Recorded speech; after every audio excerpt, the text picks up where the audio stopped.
Hello दोस्तों, कैसे हैं आप सभी लोग। तो हिंदी की क्लास को कंटिन्यू करते हुए और आपको क्लासेस कैसी लग रही हैं कमेंट सेक्शन में ज़रूर बताएं। और पीडीएफ को प्राप्त करने के लिए आप हमारा टेलीग्राम चैनल ज्वाइन कर सकते हैं, जिसका लिंक मैंने डिस्क्रिप्शन में दे दिया है।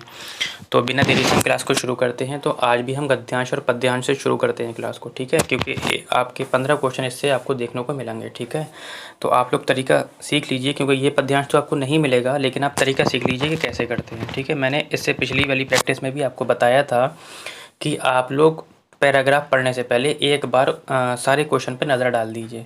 देखो, और इसी तरीके से ये लिखा आएगा कि निर्देश प्रसंग संख्या 91 से 99 नीचे दिए गए गद्यांश को पढ़कर पूछे गए प्रश्नों के उत्तर दीजिए।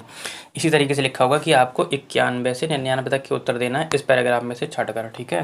तो आपको क्या करना है कि पहले पैराग्राफ नहीं पढ़ना है, इससे कि टाइम बहुत वेस्ट हो जाएगा आपका। करना क्या है कि पहले आप एक बार देखो है कितना लंबा पैराग्राफ है, तो आप एक बार क्या करेंगे, क्वेश्चन पढ़ लेंगे। उदार का समानार्थक शब्द, देखो ये तो ग्रामर का ऐसा छोड़ो, आग्रह का शब्द विलोम हो गया, विशेषण विशेष्य ये भी विलोम आपका उसमें हो गया ग्रामर में। अब कहता है प्रस्तुत गद्यांश का मुख्य विषय क्या है। कहता है गांधी जी के परम सहयोगी महादेव भाई देसाई, गांधी जी और विविध समाचार पत्र, महादेव जी का साहित्य संसार, या गांधी जी का अनुपम साहित्य। अब आप जब क्वेश्चन पढ़ लेंगे ना, जब आप पैराग्राफ पढ़ते हुए आएंगे तो आपको क्वेश्चन और आंसर खुद ही से मिल जाएगा, क्योंकि आप एक बार पढ़े हुए हैं। तो जैसे ही आप लाइन से गुजरेंगे तो वो आपका माइंड क्या होगा, कैच कर लेगा कि हाँ ये मैंने अभी पढ़ा था। इससे आपको ये बेनिफिट होगा, पूरा पढ़ने की ज़रूरत नहीं होगी। आगे बढ़ लेते हैं। गांधी जी किस पत्रिका में क्रांतिकारियों और देशभक्तों द्वारा उन्हें लिखे गए पत्रों की चर्चा किया करते थे। कह रहे नवजीवन, इंडियन ओपिनियन, यंग इंडिया या हरिजन। फिर कहता है गांधी जी के पास आने से पहले महादेव जी कहाँ कार्यरत थे। कह रहा है एक सरकारी विद्यालय के अध्यापक थे, सरकार के एक पुस्तकालय में थे, सरकारी कार्यालय में एक क्लर्क के रूप में थे, या सरकार के अनुवाद विभाग में थे, ठीक है। 97 कहता है कि गद्यांश के अनुसार किस पेशे में काले को सफ़ेद या सफ़ेद को काला कहा जाता है। पुलिस में, अनुवाद में, वकील में या राजनीति में। कहता है कि किन प्रसिद्ध साहित्यकारों के साहित्य में महादेव जी व उनके दोस्त की रुचि थी, ठीक। रविंद्रनाथ टैगोर, शरद चंद्र चटर्जी, उपयुक्त दोनों महात्मा गांधी। कहता है संस्कार में कौन सा उपसर्ग है, ये तो आपका व्याकरण आ गया। अब आप देखो पैराग्राफ की तरफ आ जाते हैं,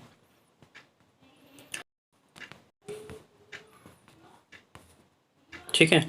और पैराग्राफ पढ़ते हैं और उसमें से आंसर ढूंढते हैं, ठीक है। कहता है कि सब प्रांतों के उग्र और उदार देशभक्त, क्रांतिकारी और देश विदेश के धुरंधर लोग, संवाददाता आदि गांधी को पत्र लिखते, और गांधी जी क्या करते थे, यंग इंडिया के कॉलमों में उनकी चर्चा किया करते थे। देखो एक क्वेश्चन आपने पढ़ा होगा कि गांधी जी किस पत्रिका में क्रांतिकारियों और देशभक्तों द्वारा उन्हें लिखे गए पत्रों की चर्चा किया करते थे। तो किस में किया करते थे, यंग इंडिया में। देखो मिल गया आपको आंसर, ज़्यादा पढ़ने की ज़रूरत नहीं पड़ेगी आपको, ठीक।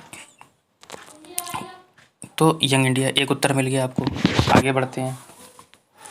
यंग इंडिया के कॉलमों में उनकी चर्चा किया करते थे। महादेव गांधी जी की यात्राओं के और प्रतिदिन की उनकी गतिविधियों के साप्ताहिक विवरण भेजा करते थे। इसके अतिरिक्त महादेव देश विदेश के अग्रगण्य समाचार पत्र, जो आँखों में तेल डालकर गांधी जी की प्रतिदिन की गतिविधियों को देखा करते थे और उन पर बराबर टीका टिप्पणी करते रहते थे, ठीक है। उनको आड़े हाथ लेने वाले लेख भी समय समय पर लिखा करते थे। बेजोड़ कॉलम पर भरपूर चौकसाई। आगे देखते हैं। कहता है कि बेजोड़ कॉलम पर भरपूर चौकसाई, ऊंचे से ऊंचे ब्रिटिश समाचार पत्रों की परंपराओं को अपनाकर चलने का गांधी जी का आग्रह, और कट्टर से कट्टर विरोधियों के साथ पूरी सत्यनिष्ठा में उत्पन्न होने वाली विनय विवेक युक्त विवाद करने की गांधी जी की तालीम, इन सब गुणों ने तीव्र मतभेदों और विरोधी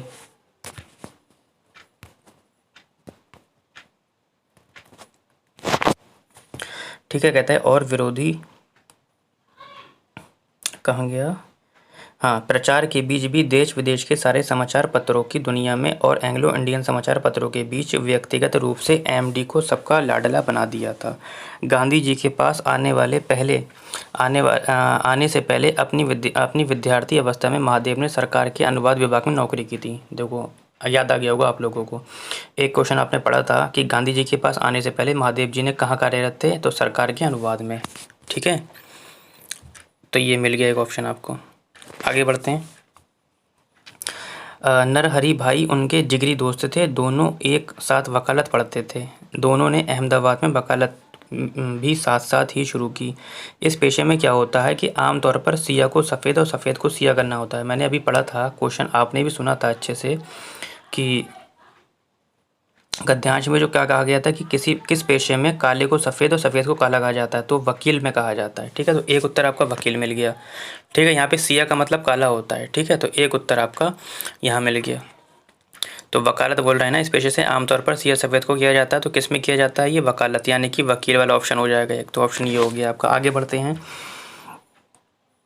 कह रहा साहित्य व संस्कार के साथ इनका कोई संबंध नहीं होता, लेकिन इन दोनों ने उसी समय टैगोर और शरद चंद्र, मिला था क्वेश्चन कि किन प्रसिद्ध साहित्यकारों के साहित्य में महादेव जी ने उनके दोस्त की रुचि थी, तो रविंद्रनाथ टैगोर और शरद चंद्र चटर्जी। तो सारे ऑप्शन मिल गए आपको, अब पूरा पढ़ने की आपको ज़रूरत भी नहीं मिली। देखो कितना बच गया आपका। अब देखो आ जाते हैं क्वेश्चन नंबर 91 की ओर। पहले यहाँ पे ग्रामर के क्वेश्चन है, इसे भी हम कर लेते हैं। ठीक है, क्वेश्चन नंबर 91 कहता है कि उदार का समानार्थक शब्द नहीं है। कह रहा है सहृदय, उद्यांत, महानता या श्रेष्ठ। ठीक है, देखो आदृत का मतलब क्या होता है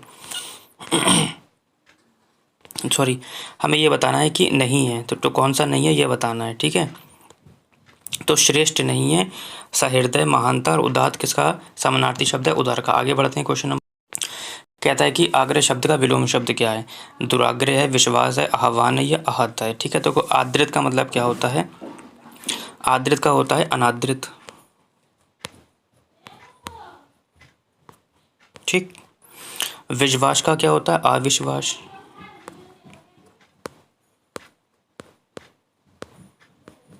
ठीक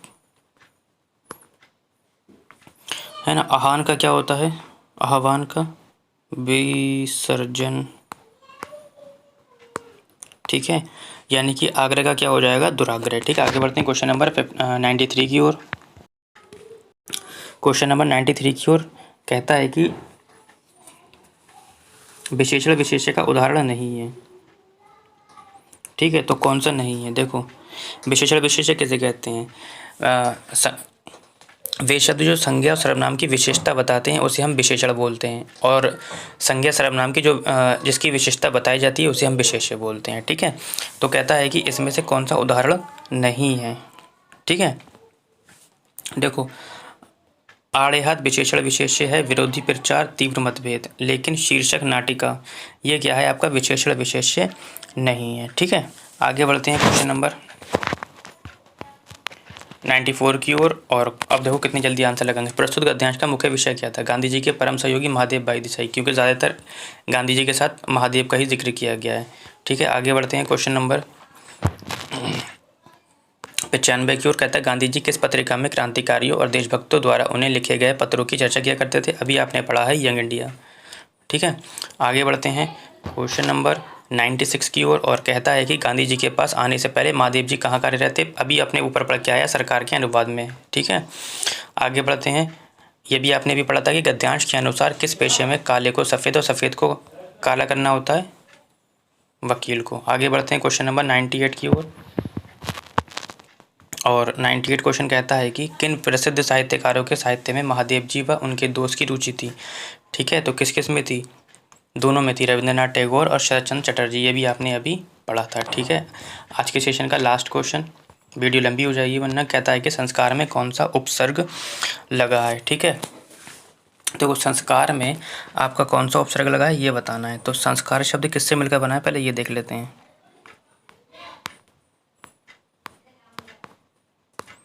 ये मिलकर बना है सम प्लस कार।